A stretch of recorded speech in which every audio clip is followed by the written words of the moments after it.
Hello everyone. स्वागत है आपका हमारे इस YouTube channel your MBA assistant में। आज के इस वीडियो में हम बात करेंगे कि फाइनेंशियल मैनेजमेंट, जिसको हम कॉरपोरेट फाइनेंस और मैनेजरियल फाइनेंस भी कहते हैं, वो क्या होता है। उसके बाद हम जानेंगे कि फाइनेंशियल मैनेजर कौन होता है और उसके क्या रोल्स एंड ड्यूटीज़ होते हैं। उसके बाद हम जानेंगे कि स्कोप और रोल फाइनेंशियल मैनेजमेंट का हमारी ऑर्गेनाइजेशन के अंदर क्या होता है। उसके बाद हम जानेंगे कि फाइनेंशियल मैनेजमेंट हमारे ऑर्गेनाइजेशन के अंदर इंपॉर्टेंट क्यों है। और लास्ट में हम जानेंगे कि जो 3 पिलर्स ऑफ फाइनेंशियल मैनेजमेंट हैं वो कौन कौन से होते हैं। चलिए शुरू करते हैं अपना आज का ये वीडियो। मेक श्योर कि आप वीडियो को एंड तक देखें विदाउट एनी स्किपिंग, जिससे आपको इंपॉर्टेंट पॉइंट मिस ना कर पाएँ। सो बने रहिएगा वीडियो के एंड तक, जिससे आप कंप्लीट इन्फॉर्मेशन हमारी वीडियो से लेकर जाएं। तो चलिए बिना किसी देरी के अपने वीडियो को शुरू करते हैं। सबसे पहले हम जानते हैं कि फाइनेंशियल मैनेजमेंट, जिसे मैनेजरियल फाइनेंस भी बोलते हैं, कॉर्पोरेट फाइनेंस भी बोलते हैं, तो ये होता क्या है। तो फाइनेंशियल मैनेजमेंट एक ऐसा प्रोसेस है जिसके अंदर हम हमारे जो फाइनेंशियल रिसोर्सेज होते हैं ऑर्गेनाइजेशन के, उन्हें हम इफेक्टिवली मैनेज करते हैं। जैसे कि हम बजटिंग करते हैं, बजट सेट करते हैं अपने ऑर्गेनाइजेशन के अंदर, फ्यूचर को फोरकास्ट करते हैं। जो भी हमारा पास्ट डेटा है, जो भी प्रेजेंट डेटा है, उसके बेसिस पे हम अपने फ्यूचर को फोरकास्ट करते हैं कि हमें कितने फाइनेंशियल रिसोर्सेज की आने वाले टाइम में ज़रूरत होगी। प्लानिंग करते हैं अपने फाइनेंशियल रिसोर्सेज की कि उन्हें किस तरह से मैनेज करना है, किस तरह से उन्हें इन्वेस्ट करना है, जिससे हमें मैक्सिमम रिटर्न्स मिले और मिनिमम रिस्क हो। हमें अपने फाइनेंशियल एक्टिविटीज़ को कंट्रोल करके रखना है, कंट्रोल मैनर में मैनेज करना है, जिससे कोई भी फ्रॉड ना हो, कोई रिस्क ना हो, जिससे कि हमारे फाइनेंशियल ऑब्जेक्टिव्स जो हैं ऑर्गेनाइजेशन के, वो हम अचीव कर पाएँ। इसके अंदर हम अपने रिसोर्सेज को, जो भी हमारे फाइनेंशियल रिसोर्सेज होते हैं, जैसे कि मनी हो गया, एसेट्स हो गए हमारे ऑर्गेनाइजेशन के, उन्हें हम इफेक्टिवली यूज़ करें विदाउट एनी वेस्टेज। और उन रिसोर्सेज को हम ऐसी जगह एलोकेट करें जहाँ पे हमें मैक्सिमम रिटर्न्स मिले, जिससे मिनिमम रिस्क हो और हम अपने ऑर्गेनाइजेशन के गोल्स और ऑब्जेक्टिव्स को अचीव कर पाएँ। सो एक ऐसा प्रोसेस है जिसके अंदर हम कई तरह की फाइनेंशियल एक्टिविटीज़ करते हैं। जैसे कि हम फाइनेंशियल प्लानिंग करते हैं, बजटिंग करते हैं, अपने कैश फ्लो को मैनेज करते हैं, फंड्स को प्रोक्योर करते हैं कई सारी जगहों से। जैसे हम इक्विटी से फंड को प्रोक्योर करते हैं, डेट से प्रोक्योर करते हैं, क्रेडिट एडमिनिस्ट्रेशन करते हैं, जैसे कि हमें कहाँ से क्रेडिट लेना है, कितने इंटरेस्ट रेट पर लेना है, कहाँ पे सबसे कम इंटरेस्ट रेट पर क्रेडिट मिल सकता है। सो हम इन सारी एक्टिविटीज़ को फाइनेंशियल मैनेजमेंट के अंदर परफॉर्म करते हैं। और हम फाइनेंशियल पॉलिसीज़ और प्रोसीजर्स को इम्प्लीमेंट करते हैं, डेवलप करते हैं, जिससे हमारे ऑर्गेनाइजेशन के ऑब्जेक्टिव्स हैं वो अचीव कर पाएँ। अब किसी भी ऑर्गेनाइजेशन की सक्सेस के लिए हमें ये मेक श्योर करना है कि हमारी जो फाइनेंशियल मैनेजमेंट है काफ़ी इफेक्टिव हो, और उससे हमारे जो ऑर्गेनाइजेशन के ऑब्जेक्टिव्स हैं वो हम अचीव कर पाएँ एफिशिएंटली और इफेक्टिव मैनर में। चलिए अपने नेक्स्ट पॉइंट की तरफ बढ़ते हैं। अब हम जान लेते हैं कि एक फाइनेंशियल मैनेजर ऑर्गेनाइजेशन के अंदर क्या रोल प्ले करता है। सबसे पहले वो एक एडवाइज़र की तरह एक्ट करता है। एडवाइज़र से मतलब वो जो फाइनेंशियल डेटा है उसे एनालाइज करता है, उसे मैनेज करता है, और वो सीनियर मैनेजमेंट को इन्फॉर्म करता है कि हम कैसे अपने प्रॉफिट को मैक्सिमाइज कर सकते हैं, कैसे हम इन्वेस्ट कर सकते हैं अपने रिसोर्सेज को, जिससे हमें मैक्सिमम रिटर्न्स मिलें, जिससे कम से कम रिस्क हो। अब वो फाइनेंसिस के लिए रिस्पॉन्सिबल होता है। जो एक फाइनेंशियल मैनेजर होता है ऑर्गेनाइजेशन के अंदर, वो फाइनेंशियल हेल्थ हमारी कंपनी की, ऑर्गेनाइजेशन की, उसे मैनेज करता है और वही रिस्पॉन्सिबल होता है। अगर हमारी ऑर्गेनाइजेशन की फाइनेंशियल हेल्थ काफ़ी डाउन जा रही है तो उसके लिए भी वो रिस्पॉन्सिबल है। और अगर हमारी फाइनेंशियल मैनेजमेंट, जो हमारी कंपनी के प्रॉफिट्स हैं, वो इंक्रीज हो रहे हैं, तो उसमें भी फाइनेंशियल मैनेजर एक काफ़ी इंपॉर्टेंट रोल प्ले करता है। अब जो फाइनेंशियल मैनेजर होता है वो प्लान्स, रिपोर्ट्स, स्ट्रेटजीज ये सब क्रिएट करता है, डेवलप करता है, जिससे कि हमारे जो लॉन्ग टर्म फाइनेंशियल गोल्स है ऑर्गेनाइजेशन के, वो अचीव हो पाएँ, और हमारे जो रिपोर्ट्स हैं वो काफ़ी ज़्यादा एक्यूरेट हो, और हम कंप्लीट उन चीज़ों का रिकॉर्ड रख पाएँ। और जो भी हम इन्वेस्टमेंट एक्टिविटीज़ कर रहे हैं उनका भी हमारे पास कंट्रोल हो, हम ये देख पाएँ कि हमारी जो इन्वेस्टमेंट है रिसोर्सेज की, वो सही जगह इन्वेस्ट हुए हुए हैं या फिर नहीं। एनालिसिस। अब जो कंपनी की इकोनॉमिक कंडीशन होती है उसे वो फाइनेंशियल मैनेजर समझता है, और वो फाइनेंशियल मार्केट्स के अंदर उसी हिसाब से एक्ट करता है, जिससे हमारे जो भी रिसोर्सेज हमने एलोकेट करे हैं, इन्वेस्ट करे हैं, वो रिस्क फ्री हो और काफ़ी ज़्यादा हमें रिटर्न्स दे रहे हों। Budget building. अब जो फाइनेंशियल मैनेजर होता है वो एक बजट सेट करता है किसी भी एक एक्सपेंस के लिए। फॉर एग्जांपल, हम इसको एक एग्जांपल से समझते हैं। अगर आप एक कार लेने जाते हैं और आप अगर एक घर से बजट सेट करके निकले हैं, तो आप उसी बजट के अंदर एक अच्छी सी कार देखकर लेकर आएंगे। बट अगर आप काफ़ी ज़्यादा पैसे लेकर जा रहे हैं और अगर आपका बजट सेट नहीं है, तो आपको काफ़ी ज़्यादा कन्फ्यूज़न होगी और आप एक अच्छी चॉइस, एक अच्छा डिसीजन नहीं ले पाएंगे विदाउट एनी बजट। जो फाइनेंशियल मैनेजर होता है वो ऑर्गेनाइजेशन के अंदर एक ऐसा बजट सेट करके रखता है सारे उन खर्चों के लिए, जिससे जो खर्चे होंगे वो काफ़ी कंट्रोल्ड मैनर में और एक इफेक्टिव मैनर में होंगे, without any wastage of money. अब वो जो मार्केट ट्रेंड्स होते हैं और जो कंपटीशन होता है मार्केट के अंदर, वो एक फाइनेंशियल मैनेजर एनालाइज करता है, और वो क्या करता है, वो रिजल्ट्स पे डिपेंड होता है, और उसके बाद वो रिपोर्ट्स तैयार करता है। जो भी फाइनेंशियल डिसीजंस होते हैं वो उन रिपोर्ट्स के बेसिस पे कंपटीशन को एनालाइज करता है, कंपटीशन को एनालाइज करके वो रिपोर्ट्स प्रिपेयर करता है, और वो फ्यूचर को, मार्केट ट्रेंड्स को प्रेडिक्ट करता है कि आने वाले टाइम में क्या मार्केट के ट्रेंड्स होने वाले हैं, हमारा कंपटीशन कितना बढ़ने वाला है, और हमारा क्या फाइनेंशियल फ्यूचर होगा कंपनी का।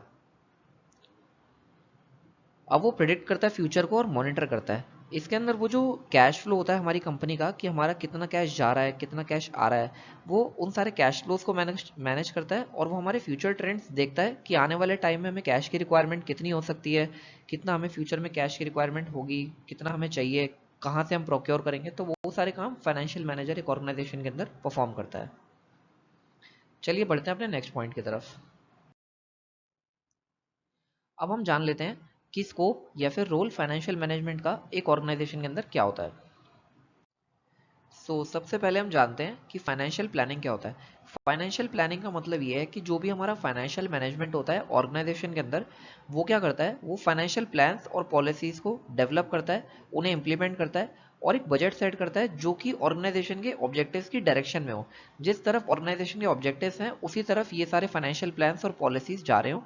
और जो हमारे फोरकास्टिंग और एनालिसिस होता है, जो हमारा ट्रेंड्स, मार्केट के फ्यूचर ट्रेंड्स होते हैं, वो उन्हें एनालाइज करने में हेल्प करता है, और जो भी आने वाले रिस्क होते हैं, जो अपॉर्चुनिटीज होती हैं, उन्हें आइडेंटिफाई करने में फाइनेंशियल मैनेजमेंट हमारी काफ़ी हेल्प करता है।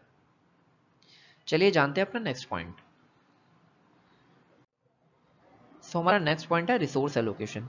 अब जो हमारा फाइनेंशियल मैनेजमेंट होता है, वो जो भी हमारे फाइनेंशियल रिसोर्सेज हैं, जैसे हमारे एसेट्स हैं, जैसे कि हमारा मनी है, तो जो फाइनेंशियल मैनेजमेंट होता है वो हमें हेल्प करता है कि हम उन मनी को, उन एसेट्स को ऐसी जगह पर इन्वेस्ट करें जहाँ पे हमें मैक्सिमम रिटर्न्स मिले, और हमारा रिस्क हो वो कम से कम हो।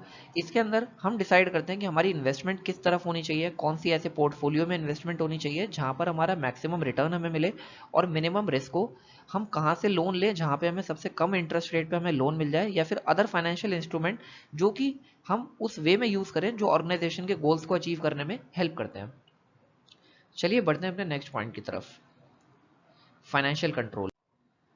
फाइनेंशियल कंट्रोल के अंदर हम ये देखते हैं कि जितने भी हमारे बिजनेस के ट्रांजैक्शन है, जो भी हमारे फाइनेंशियल ट्रांजैक्शन है, वो सही तरीके से रिकॉर्ड हो गए हों, हमने रिपोर्ट्स में प्रिपेयर कर ली हो। जो भी हमारे फाइनेंशियल स्टेटमेंट प्रिपेयर हो रहे हैं वो उसी स्ट्रक्चर में प्रिपेयर हो रहे हो जिस तरह से हमारे accounting standards and regulation set हैं। अगर आपने हमारा वो वीडियो नहीं देखा है तो आप हमारे वीडियो को आई बटन पे क्लिक करके देख सकते हैं, जिसमें हमने एक्सप्लेन करे हैं कुछ अकाउंटिंग कंसेप्ट्स एंड कन्वेंशन, जिन्हें आप देख के ये पता लगा सकते हैं कि हम जो फाइनेंशियल स्टेटमेंट्स प्रिपेयर करते हैं उनका एक स्ट्रक्चर क्या होना चाहिए, हमें क्या क्या प्रिंसिपल्स फॉलो करने चाहिए अपने accounting books of account maintain करने के टाइम। तो आप वो वीडियो देख सकते हैं। अब फाइनेंशियल कंट्रोल के अंदर हम यही देखते हैं कि जो हमारे फाइनेंशियल स्टेटमेंट है वो एक्यूरेट हो, वो कंप्लीट हो, सही तरीके से सही स्ट्रक्चर्ड वे में रिकॉर्ड हुए हो, जिससे कि कोई फ्रॉड ना हो और फंड्स का मिसमैनेजमेंट ना हो। चलिए बढ़ते हैं अपने नेक्स्ट पॉइंट की तरफ, परफॉर्मेंस मेजरमेंट। परफॉर्मेंस मेजरमेंट में हम ये जानेंगे, अब जैसे हमने पहले देखा कि हमने पहले अपने सारे फाइनेंशियल रिसोर्सेज को रिकॉर्ड कर लिया, समराइज कर लिया एक स्ट्रक्चर्ड वे में। अब उसके बाद हम ये देखेंगे कि हम अपनी परफॉर्मेंस को कैसे मेजर करेंगे। तो जैसे हमने अपने फाइनेंशियल रिकॉर्ड्स को मेंटेन करा, हमने रिकॉर्ड करा एक्यूरेटली, उसके बाद हम अपने प्रीवियस रिकॉर्ड से और अपने मार्केट के जो भी हमारे इंटरनल टारगेट हैं, जो भी हमारे मार्केट के कॉम्पिटिटर्स हैं, उनके साथ हम अपनी परफॉर्मेंस को मेजर करेंगे, कंपेयर करेंगे, और हम उसके बाद देखेंगे कि हमारे एरियाज ऑफ इंप्रूवमेंट क्या है, और उसके बाद हम डिसीजंस लेंगे कि हमें किस तरह से अपने इन्वेस्टमेंट्स को करना है और किस तरह से हमें अपने रिसोर्सेज को एलोकेट करना है जिससे हमें मैक्सिमम रिटर्न्स मिले, हम लॉस में ना रहें। चलिए बढ़ते हैं अपने नेक्स्ट पॉइंट की तरफ, रिस्क मैनेजमेंट। रिस्क मैनेजमेंट के अंदर हम ये जानेंगे कि जो भी हमारा फाइनेंशियल मैनेजमेंट होता है ऑर्गेनाइजेशन के अंदर, वो हमें हेल्प करता है आइडेंटिफाई करने में और मैनेज करने में जो भी हमारे फाइनेंशियल रिस्क होते हैं, जो हमारे फाइनेंशियल रिस्क अराइज होते हैं ऑर्गेनाइजेशन के अंदर, और जो हमारी फाइनेंशियल हेल्थ को ऑर्गेनाइजेशन की अफेक्ट करते हैं, ऐसे रिस्क। तो रिस्क मैनेजमेंट के अंदर फाइनेंशियल मैनेजमेंट हमें ऐसे हेल्प करता है कि वो रिस्क मैनेजमेंट के लिए स्ट्रेटेजीज डेवलप कराता है, और जो भी इमरजेंसी प्लान्स होते हैं वो हम बनाते हैं जिससे हमारा रिस्क मिनिमाइज हो जाए।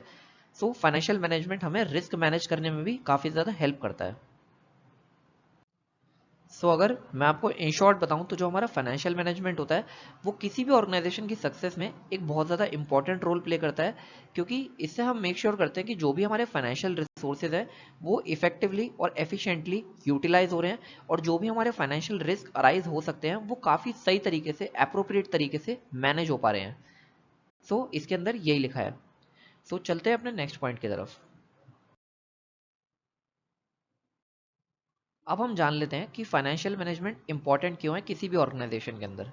सो फाइनेंशियल मैनेजमेंट हमें हेल्प करता है कि हम फाइनेंशियल प्लानिंग कर पाएँ, और हमारे जितने भी रिसोर्सेज हैं, जितने भी हमारे फंड्स हैं, उन्हें हम सही तरीके से सही सोर्स से एक्वायर करें, जिससे हमारी कम से कम कॉस्ट लगे और हमारी प्लानिंग एक इफेक्टिव मैनर में हो, जिससे हमारे रिसोर्सेज वेस्ट ना हो। फाइनेंशियल मैनेजमेंट एक काफ़ी इंपॉर्टेंट रोल प्ले करता है। चलिए नेक्स्ट पॉइंट देखते हैं।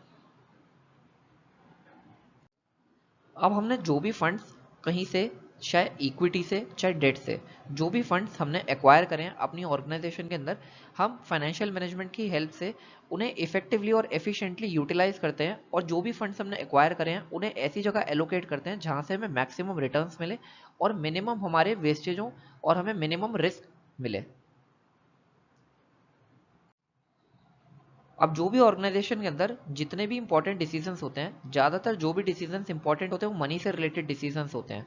जो भी मनी से रिलेटेड डिसीजंस होते हैं, क्रिटिकल डिसीजंस, तो जो फाइनेंशियल मैनेजमेंट होती है वो काफ़ी ज़्यादा हेल्प करती है उन डिसीजंस को इफेक्टिवली और एफिशिएंटली लेने के लिए, जिससे हम कोई गलत डिसीजन ना लें और हम अपने डिसीजंस को इम्प्लीमेंट कर पाएँ एक इफेक्टिव मैनर में ऑर्गेनाइजेशन के अंदर।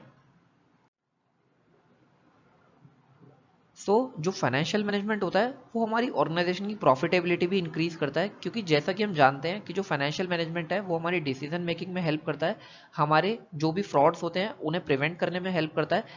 अगर ये सारे एलिमेंट्स, अगर हमारे फाइनेंशियल मैनेजमेंट हेल्प करेगा तो ऑब्वियस सी बात है हमारा प्रॉफिट भी इंक्रीज होगा। चलिए देखते हैं अपना नेक्स्ट पॉइंट। अब जो ऑर्गेनाइजेशन की जो भी ओवरऑल वैल्यू होगी वो भी इंक्रीज होगी अगर हमारा फाइनेंशियल मैनेजमेंट काफ़ी ज़्यादा इफेक्टिव और एफिशिएंट वे में वर्क करेगा तो। और जो हमारे ऑर्गेनाइजेशन की इकोनॉमिक स्टेबिलिटी है, मतलब वो ज़्यादा ना ही लॉस में जाए और हमारा जो प्रॉफिट हो एक कंसिस्टेंट वे में हमारा प्रॉफिट भी हो रहा हो, वो डे बाय डे ग्रो भी करे और हमारी कंपनी लॉस में भी ना जाए, तो ये फाइनेंशियल मैनेजमेंट अगर प्रॉपर वे में वर्क करेगी तो हम ये भी मेक श्योर कर सकते हैं कि हमारी इकोनॉमिक स्टेबिलिटी मेंटेन रहेगी। चलिए बढ़ते हैं अपने नेक्स्ट पॉइंट की तरफ। अब हम जान लेते हैं कि 3 पिलर्स ऑफ फाइनेंशियल मैनेजमेंट क्या होते हैं, जो कि बहुत इंपॉर्टेंट है। अगर आप एग्जाम पॉइंट ऑफ व्यू से देखें या फिर आप अपने बिजनेस पॉइंट ऑफ व्यू से देखें, आप इन 3 पिलर्स को काफ़ी ज़्यादा अच्छे से देखिएगा, जिससे आपको एक बेटर अंडरस्टैंडिंग हो कि ये 3 पिलर्स होते क्या हैं फाइनेंशियल मैनेजमेंट के। हमारे 3 पिलर्स ऑफ फाइनेंशियल मैनेजमेंट है: इन्वेस्टमेंट डिसीजन, फाइनेंसिंग डिसीजन और डिविडेंड डिसीजन। ये 3 डिसीजन है जिनके ऊपर पूरा फाइनेंशियल मैनेजमेंट बेस्ड है। अगर हम केयरफुली देखें तो हम देखते हैं कि एक बिजनेस के अंदर क्या चीज़ें ज़रूरी होती है। सबसे पहली चीज़ जो ज़रूरी होती है वो होती है मनी। सेकंड होता है हमारा डिसीजन। बिना पैसों के हमारी कंपनी सर्वाइव नहीं कर सकती और बिना डिसीजंस के हमारे पैसे सर्वाइव नहीं कर सकते। तो हमें ऐसे डिसीजंस लेने हैं जो हमारी मनी को बढ़ाएं, डे बाय डे ग्रो करें और हमारी कंपनी चलती रहे और वो प्रॉफिट कमाती रहे। जो भी हमारा एडमिनिस्ट्रेशन होता है, जो भी मैनेजमेंट होता है, वो कई तरह के डिसीजंस लेता है डे टू डे एक्टिविटीज़ के अंदर। जो मोस्ट इंपॉर्टेंट डिसीजंस होते हैं वो मनी से रिलेटेड डिसीजंस होते हैं, जैसा कि मैंने आपको पहले बताया। तो जो भी ये डिसीजंस मनी से रिलेटेड होते हैं उन्हें हम फाइनेंसिंग डिसीजंस बोलते हैं, और इन फाइनेंसिंग डिसीजंस के अंदर ही ये 3 डिसीजंस आते हैं: इन्वेस्टमेंट डिसीजन, फाइनेंसिंग डिसीजन और डिविडेंड डिसीजन। तो चलिए इनको एक एक करके जान लेते हैं, जिससे आपको और बेटर क्लैरिटी हो जाए। सबसे पहले हम बात करते हैं कि फाइनेंसिंग डिसीजंस कौन कौन से होते हैं। फाइनेंसिंग डिसीजन वो डिसीजंस होते हैं, जैसे कोई भी कंपनी अगर स्टार्ट होती है तो उसे सबसे पहले ये देखना होता है कि उसका जो कैपिटल स्ट्रक्चर है, उसका मतलब कैपिटल किन किन चीज़ों से मिलकर बनना चाहिए। तो जो भी कैपिटल स्ट्रक्चर है वो किस तरह से होना चाहिए, उसके अंदर डेट ज़्यादा होना चाहिए, उसके अंदर इक्विटी ज़्यादा होनी चाहिए, उसको फंड्स कंपनी को कहाँ से, कब और कैसे एक बिजनेस के अंदर एक्वायर करना है, किस सोर्स से एक्वायर करना है। या तो वो इक्विटी से करेगी, या तो वो अपने इक्विटी शेयर्स मार्केट के अंदर भेजेगी और फंड्स को वेलकम करेगी, और या फिर वो डिबेंचर्स इशू करेगी और वो डिबेंचर से अपना फंड रेज करेगी। फाइनेंसिंग डिसीजन के अंदर एक जो फाइनेंशियल मैनेजमेंट मैनेजर होता है वो ये देखता है कि जो भी उसे फंड्स रेज करने हैं कंपनी के अंदर, उसे किस सोर्स से करने हैं, कहाँ से करने हैं, कैसे करने हैं, कब करने हैं, तो जो भी फंड से रिलेटेड डिसीजंस होते हैं वो फाइनेंशियल डिसीजन के अंदर आते हैं। इसके अंदर हम ये देखते हैं कि जो भी हमारा कैपिटल स्ट्रक्चर होगा, मतलब कॉम्पोजिशन होगा, किस चीज़ों से मिलकर बनेगा हमारा कैपिटल, तो हम इस चीज़ के अंदर ये डिसीजन लेते हैं कि हमें इक्विटी से अपना फंड रेज करना है, हमें डेट से अपना फंड रेज करना है, हमें किस तरह से अपना फंड रेज करना है, हमारा प्रोपोर्शन क्या होगा कैपिटल का। हमारे कैपिटल के अंदर डेट ज़्यादा होगा, डिबेंचर से हमारा फंड आएगा, या फिर हमारा इक्विटी से फंड ज़्यादा आएगा। दोनों के अपने बेनिफिट्स हैं, अपने डिसएडवांटेजेस हैं। सो ये एक फाइनेंशियल मैनेजर को डिसाइड करना है on the nature of business कि उसे किस तरह से फंड्स को रेज करना है। चलिए आगे देखते हैं। अब कुछ फैक्टर्स होते हैं जो कि फाइनेंसिंग डिसीजंस को अफेक्ट करते हैं, तो चलिए एक एक करके देखते हैं। सबसे पहले कॉस्ट। अब एक ऑर्गेनाइजेशन के अंदर एक जो फाइनेंस मैनेजर होता है उसके पास कई सारे सोर्सेज होते हैं फंड्स को रेज करने के लिए, और अलग अलग तरह से अलग अलग सोर्सेज के अंदर अलग अलग तरीके की कॉस्ट इन्वॉल्व होती है। तो जो एक फाइनेंशियल मैनेजर होता है उसे काफ़ी क्रूशियली ये डिसाइड करना होता है कि उसे ऐसे कौन से सोर्स से फंड वो करना है, रेज करना है, जिससे वो मैक्सिमम फंड रेज कर पाए एट मिनिमम कॉस्ट, बिना किसी कॉस्ट के। चलिए देखते हैं अपना नेक्स्ट पॉइंट, रिस्क। अब जो भी हमारे बोरोड फंड्स होते हैं, तो बोरोड फंड्स के अंदर जैसे कि डिबेंचर्स, ये सबसे ज़्यादा रिस्की होते हैं, क्योंकि इसके अंदर जो भी डिबेंचर्स का इंटरेस्ट होता है वो हमें पे करना होता है, नो मैटर कि हमारे को प्रॉफिट हो रहा है या फिर लॉस हो रहा है, हमें डिबेंचर्स पे इंटरेस्ट देना ही देना होता है। सो जो सबसे ज़्यादा रिस्की फंड रेजिंग जो भी सोर्स होता है वो बोरोड फंड होता है। तो हमें मेक श्योर करना है कि हमारा जो कॉम्पोजिशन हो वो बोरोड फंड का कम हो और हमारा इक्विटी फंड्स का ज़्यादा हो।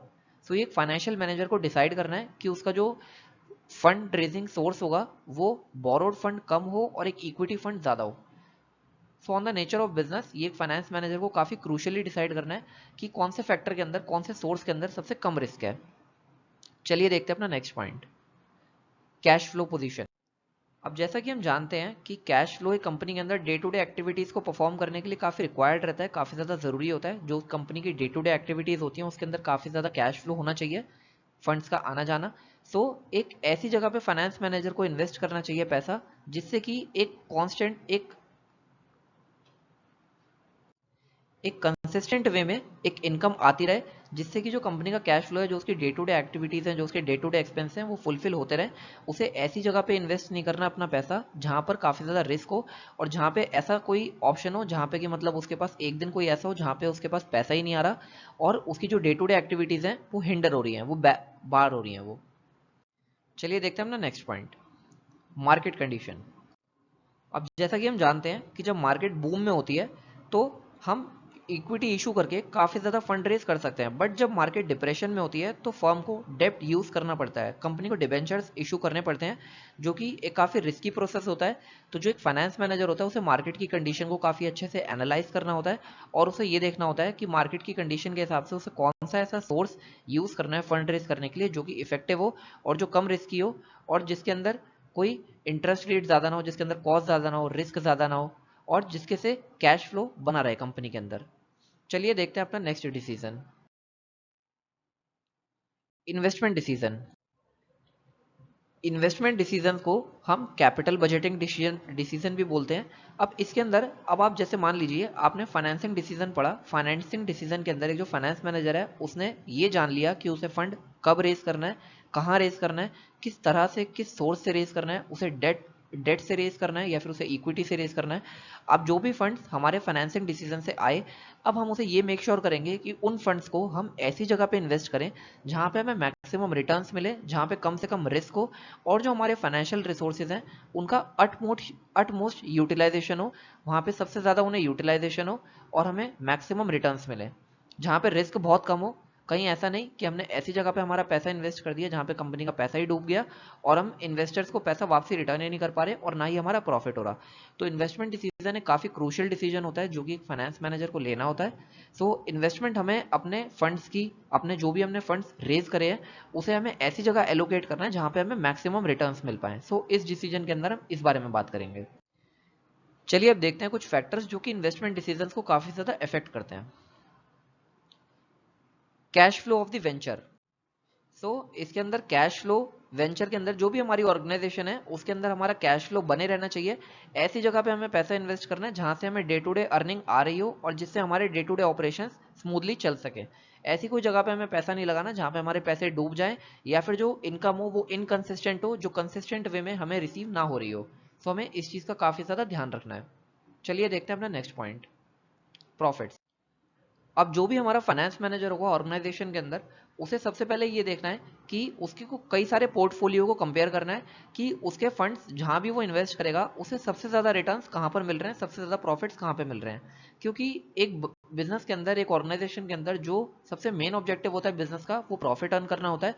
सो जो एक फाइनेंस मैनेजर होता है उसे सबसे पहले ये देखना है कि उसे सबसे ज्यादा प्रॉफिट कौन से पोर्टफोलियो के अंदर मिल रहा है, कौन सा पोर्टफोलियो सबसे ज्यादा रिस्क फ्री है, और कौन सा इन्वेस्टमेंट डिसीजन उसका सबसे बेस्ट रहेगा जिससे उसे एक रेगुलर इनकम भी आते रहे, ज्यादा से ज्यादा प्रॉफिट हो और कम से कम रिस्क हो। चलिए देखते हैं अपना नेक्स्ट पॉइंट,